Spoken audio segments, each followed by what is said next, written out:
Well, I just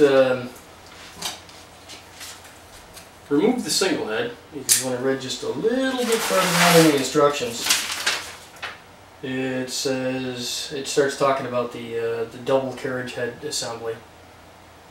I guess I should have read a little bit farther ahead, because it does say, simply read the selection which applies to you, single head carriage assembly and double head carriage assembly. And then I just started going into these little tiny diagrams and assumed I was okay. So I started putting this thing together, and I had it completely assembled, and then I figured I'd go into the package and find whatever stacked on top of this, and that's when I realized that in the package was this monster, which I have not tightened down yet.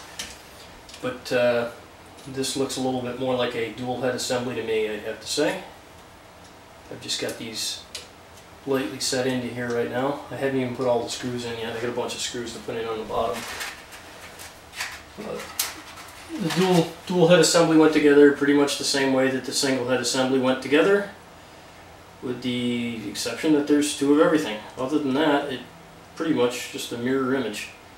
So I got to learn a little bit by putting the other one together.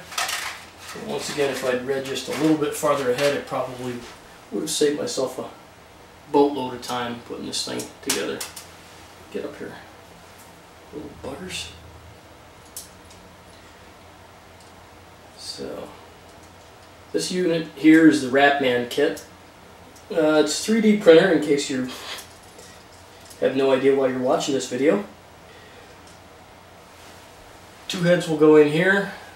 This whole deck will raise and lower, and it will basically spew out molten hot plastic, and it'll make a little run. It'll go like that, and then like that, and it'll lay another little tiny thin layer of plastic on top of that.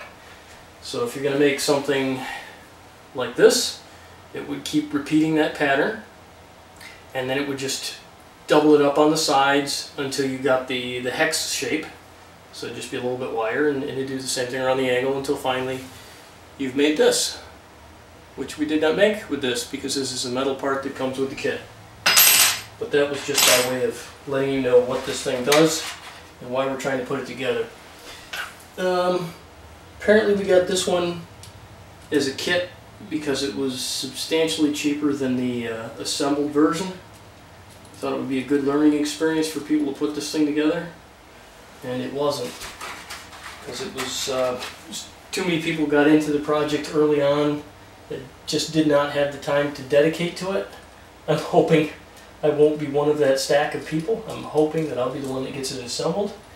But because some of these things are running a little rougher than I had hoped, I think some of the linear bearings may have been crushed, and now they're oblong. That I did not do. I will leave that to the people who had worked on this kit before me. Don't name names because I don't really know who worked on it, and that doesn't matter anyways.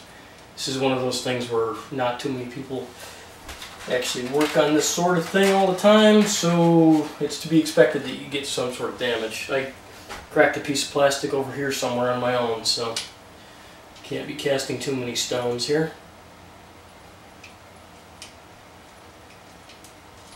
There we go, we're getting there. Got one more little bolt to do here. I'm just going to lightly hand tighten the whole assembly. Where am I missing one? I'm missing one right here. My main thing was to make sure I had the linear bearings set up for even distribution. So I don't want the bearings off to one side or another, because that seems like that was one of the problems that we had before. So the bearings got off-centered and they got kind of crunched. So I'm going to do my best to see if I can just finger tighten this little puppy together.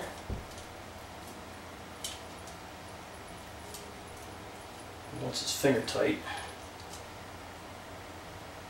just a little bit more pressure beyond that, because this is acrylic and this will crack like crazy. There we go. They still don't move anywhere near as easily as I would expect them to, but I don't know. It's not crooked or anything, but it definitely moves a lot more smoother than these. So I'm not sure if that means that one of these guys are damaged, or if I just got lucky and got the 3 bearings that weren't a problem. But that's where I am so far. I'm hoping to get some more stuff to put together on this, and we'll see how that goes.